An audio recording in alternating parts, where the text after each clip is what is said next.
라헬이 요셉을 낳았을 때에 야곱이 라반에게 이르되 나를 보내어 내 고향 나의 땅으로 가게 하시되 내가 외삼촌에게서 일하고 얻은 처자를 내게 주시어 나로 가게 하소서. 내가 외삼촌에게 한 일은 외삼촌이 아시나이다. 라반이 그에게 이르되 여호와께서 너로 말미암아 내게 복 주신 줄을 내가 깨달았노니 네가 나를 사랑스럽게 여기거든 그대로 있으라. 또 이르되 네 품삯을 정하라. 내가 그것을 주리라. 야곱이 그에게 이르되 내가 어떻게 외삼촌을 섬겼는지 어떻게 외삼촌의 가축을 쳤는지 외삼촌이 아시나이다. 내가 오기 전에는 외삼촌의 소유가 적더니 번성하여 때를 이루었으니 내 발이 이르는 곳마다 여호와께서 외삼촌에게 복을 주셨나이다.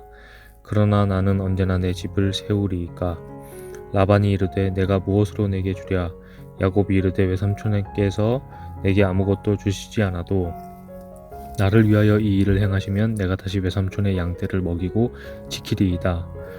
오늘 내가 외삼촌의 양떼를 두루 다니며 그 양 중에 아롱진 것과 점 있는 것과 검은 것을 가려내며 또 염소 중에 점 있는 것과 아롱진 것을 가려내리니 이 같은 것이 내 품삯이 되리이다. 후일에 외삼촌께서 오셔서 내 품삯을 조사하실 때에 나의 의가 내 대답이 되리이다. 내게 혹시 염소 중 아롱지지 아니한 것이나 점이 없는 것이나 양 중에 검지 아니한 것이 있거든 다 도둑질한 것으로 인정하소서.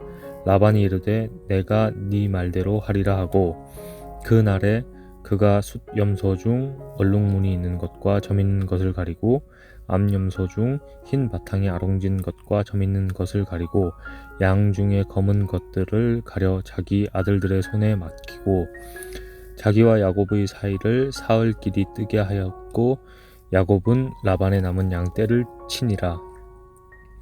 야곱이 버드나무와 살구나무와 신풍나무의 푸른 가지를 가져다가 그것들의 껍질을 벗겨 흰 무늬를 내고 그 껍질 벗긴 가지를 양떼가 와서 먹는 개천의 물 구유에 세워 양떼를 향하게 하매 그 떼가 물을 먹으러 올 때에 새끼를 베니 가지 앞에서 새끼를 뱀으로 얼룩얼룩한 것과 점이 있고 아랑진 것을 낳은지라. 야곱이 새끼 양을 구분하고 그 얼룩무늬와 검은 빛 있는 것을 라반의 양과 서로 마주보게 하며 자기 양을 따로 두어 라반의 양과 섞이지 않게 하며 튼튼한 양이 새끼 뵐 때에는 야곱이 개천에 있다가 양떼의 눈앞에 그 가지를 두어 양이 그 가지 곁에서 새끼를 베게 하고 약한 양이면 그 가지를 두지 아니하니 그렇게 함으로 약한 것은 라반의 것이 되고 튼튼한 것은 야곱의 것이 된지라. 이에 그 사람이 매우 번창하여 양떼와 노비와 낙타와 나귀가 많았더라. 아멘.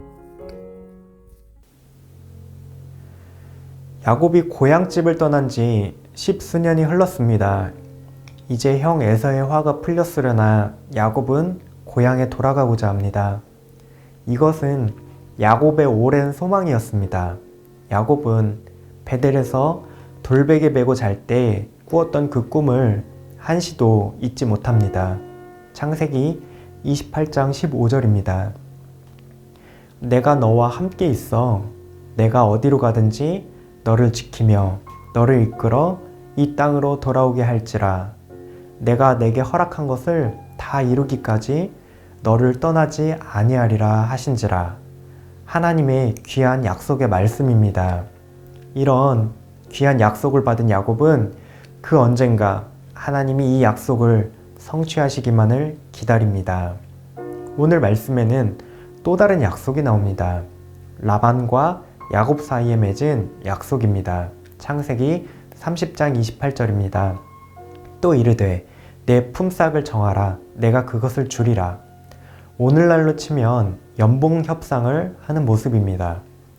야곱은 가축 중에서 아롱진 것, 점 있는 것, 검은 것을 달라고 요청하죠. 가축에게 얼룩이나 점이 있다면 그 값어치는 떨어지기 마련입니다. 야곱은 그의 품삯을 두고 상대적으로 값이 덜 나가는 것을 구합니다. 그래서 라반은 34절에서 이렇게 말하죠. 내가 내 말대로 하리라. 둘 사이의 계약은 그렇게 성사되는 듯 보입니다. 그런데 역시나 사기꾼 중에 사기꾼 라반은 야곱의 삭시될 만한 양과 염소, 얼룩지고 점있는 것들을 자기 아들들의 손에 맡겨버립니다. 그리고 야곱은 3일길 거리에 떨어뜨려 놓습니다. 라반은 결코 이 약속을 지킬 생각이 없습니다. 야곱은 이제 라반의 손에서 얻어갈 수 있는 품삯이 하나도 없습니다. 그야말로 라반의 농간에 피해를 봅니다. 그렇다면 야곱에게 약속을 주신 우리 하나님은 어떠하실까요? 오늘 말씀에는 하나님의 약속의 말씀은 언제든지 뒤집힐 수 있는 사람의 것과는 차원이 다름을 보여줍니다. 우리가 의지해야 할 것은 너무나도 분명합니다. 사람의 약속이 아닙니다. 세상이 확실하다 말하는 그 어떤 확실함도 우선이 아닙니다. 오직 약속하신 바를 신실하게 지키시는 하나님의 말씀뿐입니다. 하나님은 보란듯이 속이는 라반 앞에서 야곱에게 하신 말씀을 지켜내십니다. 37절을 보면 야곱은 특이한 행동 하나를 합니다. 양과 염소에게 껍질을 벗겨낸 흰 나뭇가지를 보게 하면 그들이 새끼를 베게 되었습니다. 야곱이 어떤 이유에서 이런 행동을 했는지는 우리가 오늘날 정확하게 알 수는 없습니다. 어떤 학자들은 야곱이 내려져 오는 속설을 따라서 이런 행동을 했다고 주장하기도 하고, 또 다른 견해로는 31장에서 야곱이 했던 말처럼 꿈에서 하나님이 보여주시지는 않으셨을까 유추해 보기도 합니다. 그러나 어찌됐든 주목할 것은 흰 무늬라는 표현에 있습니다. 여기서 히다라는 표현의 히브리어 표현은 바로 라반입니다. 지금 야곱을 속이고 있는 라반의 이름이죠. 가축들은 라반, 곧 흰 나뭇가지를 볼 때에 얼룩지고 점있는 새끼를 베었습니다. 하나님은 야곱이 불의와 불합리한 세상 앞에서 그 당하는 모든 것으로부터 야곱을 지켜주십니다. 라반 앞에서 이 모든 것들을 되갚아 주시죠. 약속을 뒤집는 라반의 말을 하나님의 약속의 말씀으로 역전시켜 주십니다. 그렇다고 우리가 하나님이 야곱에게 무조건 잘 먹고 잘 사는 축복을 주셨다고 오해해서는 안 될 것입니다. 하나님은 이미 야곱에게 수많은 자손들과 종들과 식솔들을 주셨죠. 그래서 하나님은 오늘 말씀을 통해서 이들이 돌아가 가나안 땅에서 삶을 유지할 수 있도록 그들에게 필요한 모든 필요를 충분하게 채워주시고 계십니다. 내가 너와 함께 있어 내가 어디로 가든지 너를 지키며 너를 이끌어 이 땅으로 돌아오게 할지라. 내가 내게 허락한 것을 다 이루기까지 너를 떠나지 아니하리라 하신 이 말씀을 하나님은 세상 앞에서, 특별히 속이는 라반 앞에서 이루어주고 계십니다. 세상은 여전히 우리에게 약속을 합니다. 좋은 대학에 가면 행복할 거야. 세상에서 성공하면, 돈을 많이 벌면 더욱 행복할 거야. 그러나 이 약속은 확실하게 보장된 것도 아닙니다. 코로나와 같이 예상치 못한 일들, 불가항력에 가까운 변수는 늘 벌어지기 마련입니다. 세상은 라반과 같이 언제든지 이러한 약속을 뒤집어 버립니다. 하지만 우리 앞에는 차원이 다른 하나님의 약속의 말씀이 있습니다. 바로 약속하신 대로 예수 그리스도를 이 땅에 보내주신 복음의 말씀입니다. 나그네같이 초라한 야곱과 함께 하시며 지켜주신 하나님이 우리에게는 예수 그리스도를 보내주셨습니다.